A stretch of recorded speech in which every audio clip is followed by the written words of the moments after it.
63 banks are close to failure. We have 10,000 employees McFired. I didn't make that up. It's funny, but it's not funny. And Skynet tests fighter jet. This is Current Events, June 11th, 2024. It's getting real. I mean, we're getting into stuff that we typically don't talk about here on the foundation, especially with regards to current events. But with that being said, I trust you're ready. We about to jump into these current events. I am, by the way, Sot L, Seeker of Truth L, Speaker of Truth L. This is the foundation. And let's jump into these current events. So as always, make sure you check out welcome to thefoundation.com. Sign up for the email list. We are currently changing, subscribers. We need a dedicated IP because we have, so many email subscribers. So everything's updated, but we're just waiting on that. But we're still getting your email lists. We're still getting your emails. So please, at the very least, sign up for the email list. There's a plethora of information on this website, by the way. But we would just appreciate you signing up for the email list. Also, before we get started, we have the most comprehensive private trust administration training available. Foundation, we don't sell trusts, but if you understand what we're saying, there's what do we call them? Educational materials. I'm throwing quotes up. Educational materials that come along with the training. If you understand what I'm saying, education is a charitable activity. There's rights with regards to that.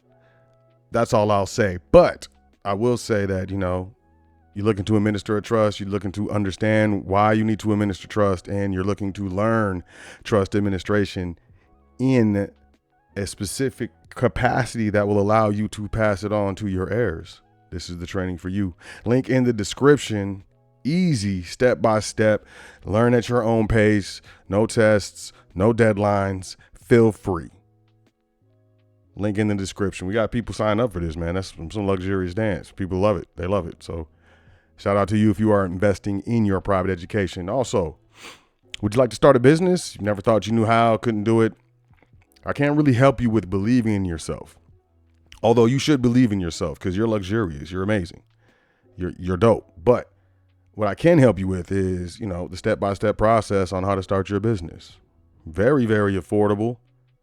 It's extensive. As I say, you're probably not going to use it all, but you have it if you need it. I'd rather give you more and you don't need it than give you too little and you need more. And that's just how we do over here. And we have the Foundation magazine in full effect. I'm loving this stuff.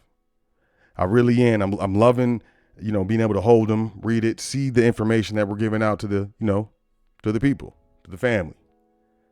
Link in the description as well. If you would like a digital edition, we have a print edition. There's people doing both. Shout out to y'all.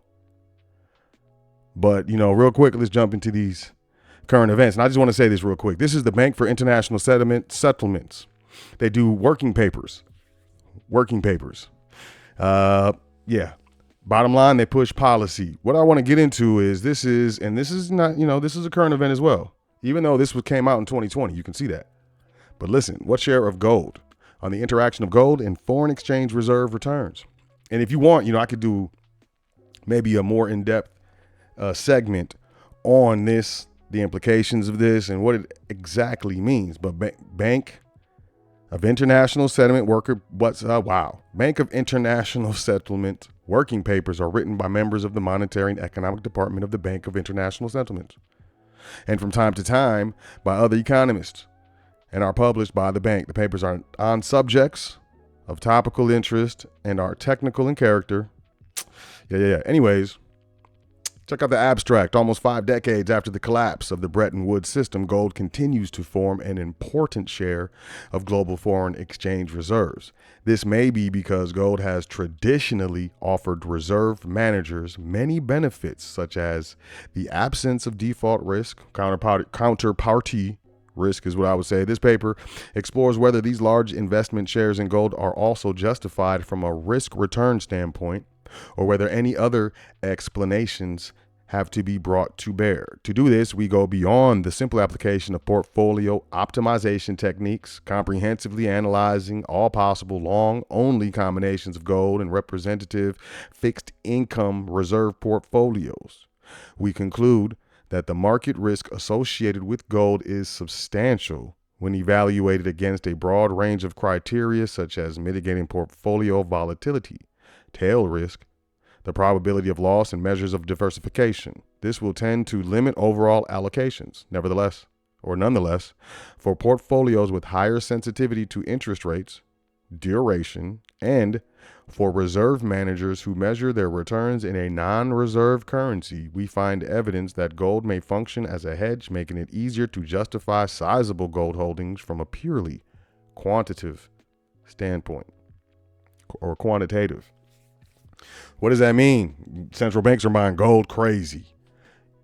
You should be buying gold crazy and silver. I'm not giving you legal advice. I'm not an attorney. I'm not a lawyer. I don't give legal advice. I don't give financial advice. I don't give trading advice. I don't give family advice.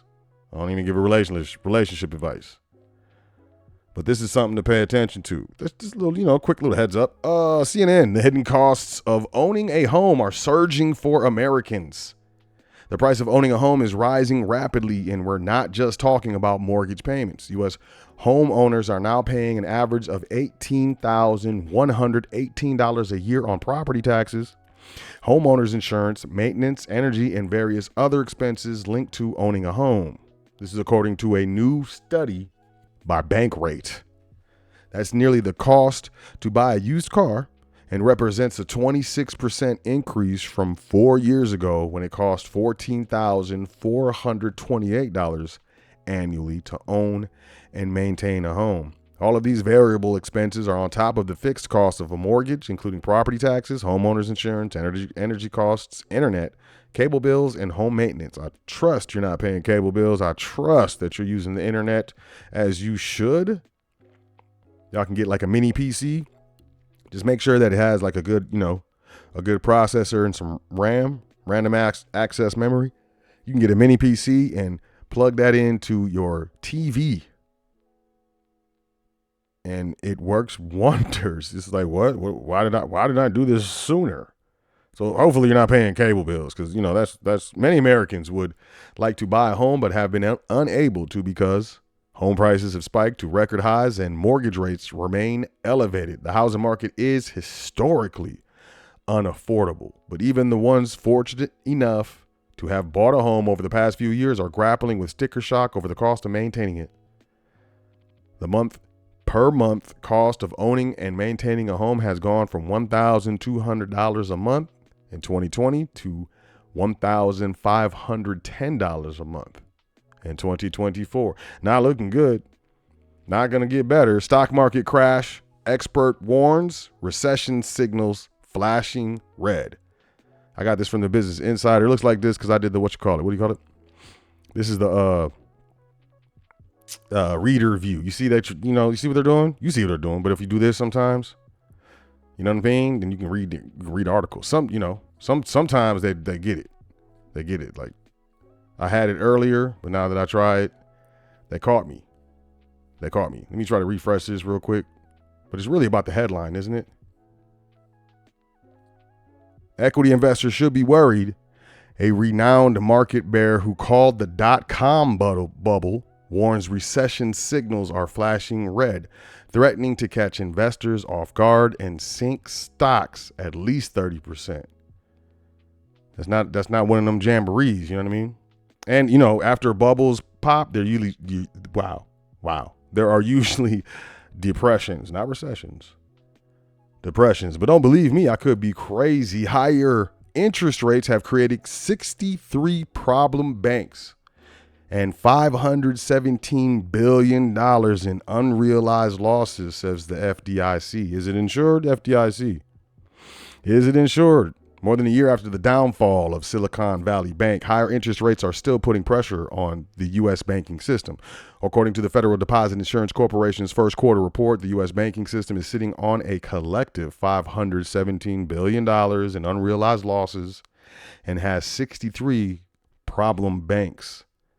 Those losses have been sparked primarily by a surge in interest rates over the past 2 years, which have driven down the price of fixed income securities held by banks. Unrealized losses held by banks increased by $39 billion in the first quarter relative to the fourth quarter of 2023. Quote, higher unrealized losses on residential mortgage-backed securities resulting from higher mortgage rates in the first quarter drove the overall increase, end quote. Mortgage rates have been on the rise since the start of the year, with 30-year fixed mortgage rate rising from about 6.6% in early January to just over 7%, according to data from Freddie Mac. Where's Fannie Mae? I'm just playing. I don't care. They're both the same as far as I'm concerned. Quote, this is the ninth straight quarter of unusually high unrealized losses since the Federal Reserve began to raise interest rates in the first quarter of 2022. From 2008 through 2021, the U.S. banking system's unrealized losses and gains on investment securities range from as much as $75 billion in losses to just under $150 billion. So I don't know. Is that not as bad? I think it's different, because the interest rates were different back then. Meanwhile, the 63 problem banks in the first quarter represent an increase of 11 banks from the fourth quarter of last year. So that's 11 more. It was 52. Now it's 63. The FDIC categorizes problem banks as banks that have a CAMELS composite rating of 4 or 5. The CAMELS rating measures the financial strength of a bank through 6 categories, including capital adequacy, asset management, capability, earnings, liquidity, and sensitivity. Ooh. You know what? Are they going to tell us who the 63? Nope. They're not. Not in this article. You can look it up, though. It's the FDIC filing that they put out. That's crazy. How you think that's going to end up? NASDAQ, S&P 500 post record closing highs as Apple soars. Why? Because they announced some AI in their phones. Y'all should look back at the Great Depression and, that stock market crash that preceded it and see what was happening. How many stocks were pushing the stock market higher? Was it a few? Was it more? The S&P 500 and NASDAQ registered record closing highs for a second straight day today, helped by a gain of more than 7% in Apple shares, while investors also awaited consumer price data and policy announcements from the Federal Reserve. Get out. Yo, listen, I don't give trading advice. I don't even know how to trade. I never did. I've never traded before. I'm lying. I've never traded before. I'm lying. But I suggest you capture those profits and mosey on at its annual developer event, Worldwide Developers Conference. Kicked off on Monday, Apple unveiled new artificial intelligence features meant to increase the appeal of its devices, including an improved Siri virtual assistant that can answer a wider range of queries and accomplish more complicated tasks than earlier. Listen, I hope y'all don't use Siri. I hope y'all don't use any of that stuff. I got it turned off. I got it broken out. I broke it out. It's a privacy nightmare. Let's move forward. Trade group finds 10,000 fast food jobs lost since the new $20 minimum wage law. This is California. According to new findings by the California Business and Industrial Alliance, the state of California has lost just under 10,000 fast food jobs since AB 1228, the new $20 minimum wage for fast food employees, was first signed into law late last year. Told y'all. And people are like, yeah, we're going to get more money. No, you're not. They're going to get fired. You're going to get fired. McFired. This is where it came from, y'all, right here. McFired. I told y'all I didn't make it up. 10,000 California fast food workers McFired thanks to the $20 minimum wage. California businesses have been under total attack and assault for years. This is Tom Manzo. He's the president and founder of the California Business and Industrial Alliance. According to Manzo, nearly 10,000 fast food jobs have been cut across the state since Newsom signed Assembly Bill 1287. Quote, you can only raise prices so much, he said, and you're seeing it. People are not going to pay $20 for a Big Mac. It's not going to happen. They took out a full page ad in Thursday's USA Today, which includes mock obituaries for fast food chains. It's happening. It's absolutely happening. America's rural hospitals keep getting attacked by cyber criminals. Microsoft and Google are working to fix that.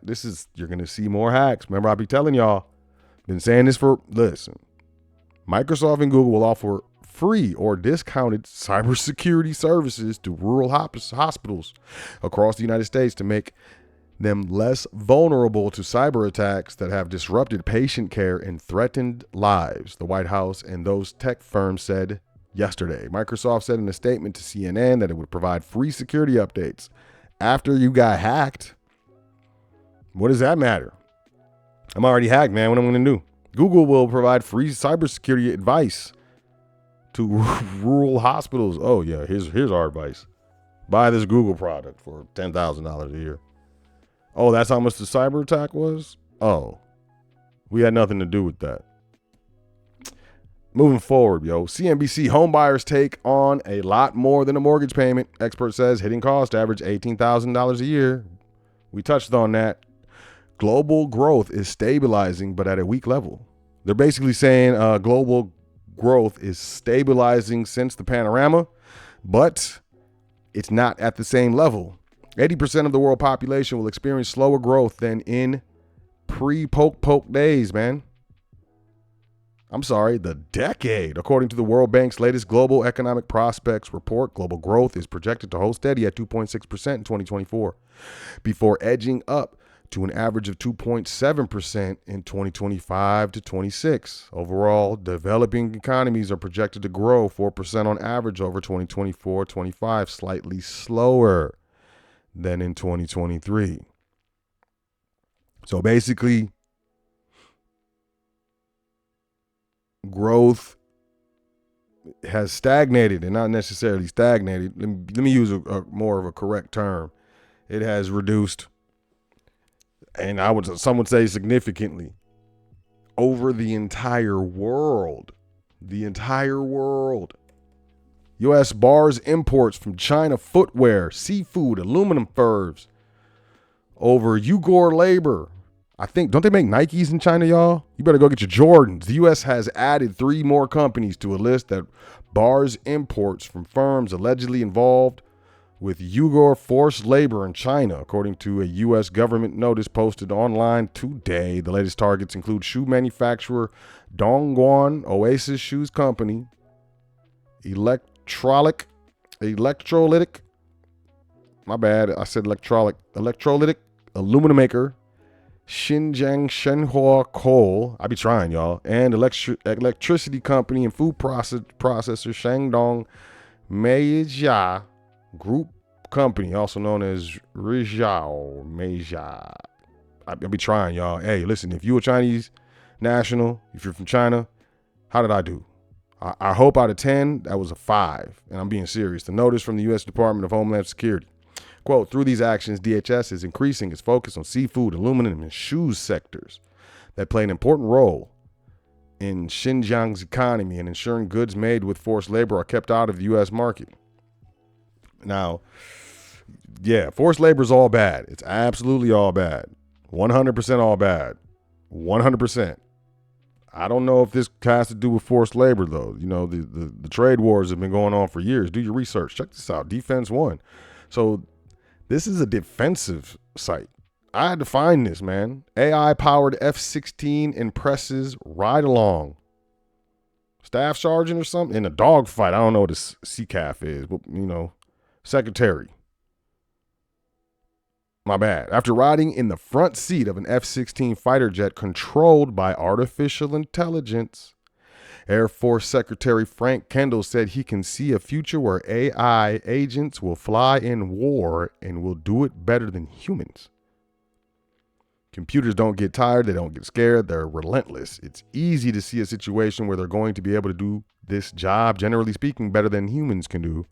They also can handle large amounts of data, Kendall said during an AI and national security conference hosted by the Special Competitive Studies Project.